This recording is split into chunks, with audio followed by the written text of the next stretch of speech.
today's video, to show you guys my favorite slow motion app for checking mechanics. Free app called Coach My Video. It's under CMV in the App Store and iOS. Let's go into it. All right, you can have the screen. This is on my iPad. It works on the iPad and the iPhone. Okay, we're gonna go in. We've got one video here of me throwing. If you see, we've got some cool features here. We've got an A and a B up here at the top. You can actually hit the button and split screen both of those right there. Let's check that out. Right there, okay. We can add another file. I think we can add the same one, yeah. So you can do side by side, that's pretty cool. You can also pick one, once you have these loaded, you can pick one or pick the other, okay? This comes in handy when you have two different files that you want to see. Okay, so you can actually go into the left right here and you can play just the left right here. So we got our pause, our play, everything right here. We can control our speed on what we want, okay? Right here, the speed, this is my favorite part about this. So if you film in slow-mo on your iPhone or your iPad, you can actually control the speed to which it plays. Now when you go into the viewing of the iPhone on the actual device, it's hard to kind of control it. What I like about this is you can actually put it at a normal speed and it'll play it. Or you can go to slow-mo and then right here you can go frame by frame. So you can actually really make some changes and see what you're doing right and see what you're doing wrong. Okay? This video is from a bullpen that I had before I left. Okay? So we can take that and then we can go over here to the right. We can do the same thing. Now we can watch it on just on the one that's here. It's going to play it in slow-mo. Boom. There we go. It's going to throw it. Okay? We got this whole video just like this. Okay? Now if you want to sync them and you want both of them to go at the same time, you can do the same thing right here. See that? This is why I really like this video. Because you can get some before and afters or maybe from a week ago or something like that, and you can really see the difference in your mechanics. Okay? Okay. Back to this original right here.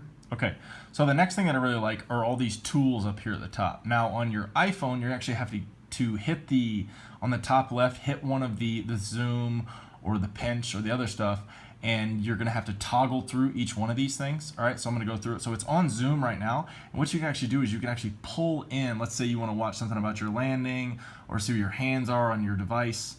And you can zoom in and you can actually play it from this zoomed in position. All right, also a feature that you can't do in the regular iPhone option. Let's say you want to check your grip, see what you're doing out of your hand, you know, see where you're at, see if you can make a nice cool face right there, but you can still move it around, zoom it out, zoom it in, do what you want from there. All right, that's going to be handy on a lot of different options on what you're trying to work on. Okay, so the next thing we got here is the draw tool. Which you can see right here. Maybe you can draw a smiley face, you know, or let's say you're trying to outline something or isolate something. It's just kind of a cool little free draw tool. Let's say your hips are starting here and you're trying to see where they're traveling from, so you can kind of draw a little bit of a, okay, let's see, hips go from there and then they drop. I'll see where my foot hits. Got kind of a long stride, so they start there and they end up right there opened up. So, you know, you can see that, you can draw a line kind of freehand.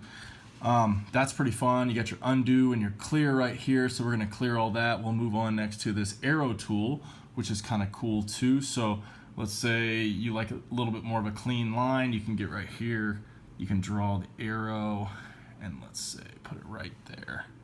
Okay, so you can draw that. That'll help you right there. Okay.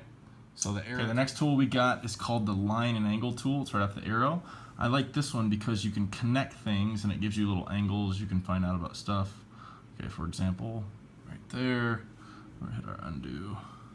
There, so it's gonna tell us what that is, 24 degrees. Okay, so we're gonna clear that. We're gonna play this and find out what kind of layback I get right there. Okay, so there's my arm. It's gonna go right there. The elbow, go right through. It's going to be 124 degrees of layback, and then we're going to see where it goes from there, and we're going to find out what the extension point is. So we'll go from the hip to the shoulder, from the shoulder to the hand. It's going to connect that. It's 159 degrees. Cool little thing. Works in a lot of different situations, but you can see how that works. We can still go our slow-mo right through that. One of the other things I like to check on myself is to see when I hit the ground, when my foot hits, what this front leg angle is. For me personally, if it's around this 144 for me, I know you guys can't see that, but it says 144 right here.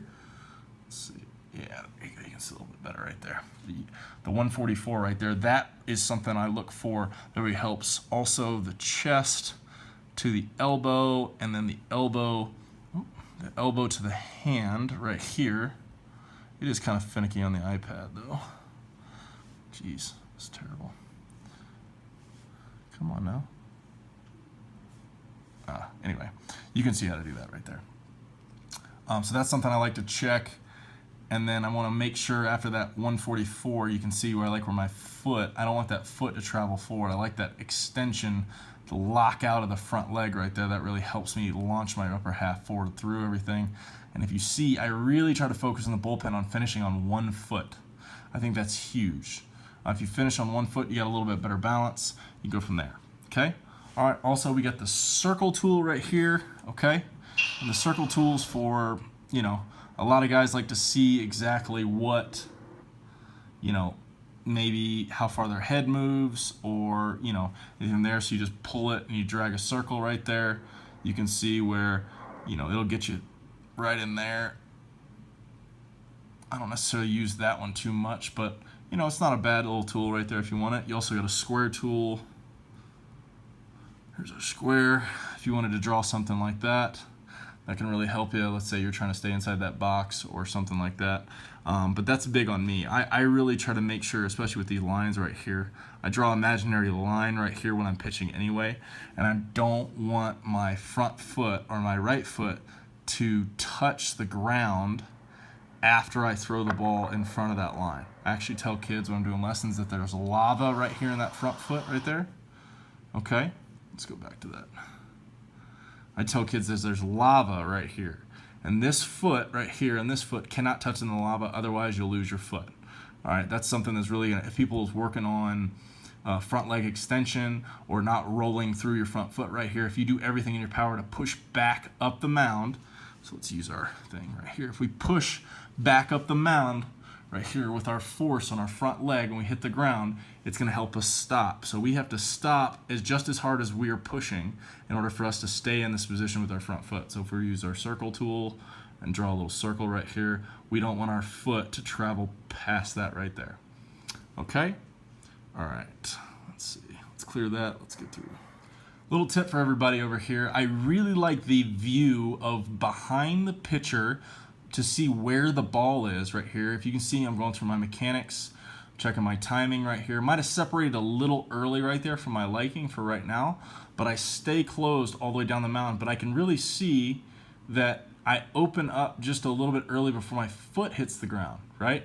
So when I do that, my front ankle, front foot opens up. I'm going to lose a little bit of power there, but I compensate by awkwardly pronating through. But I can see my release point, and I can take my little line tool, and I can draw from where I release and see if when I'm throwing that fastball, what kind of down angle I've got, and see it follows that line nicely. Catcher, a nice young kid right there, catches the ball for me, kind of brings it back for me just a little bit. But notice that finish, like I was talking about before, about not letting that back foot hit the lava.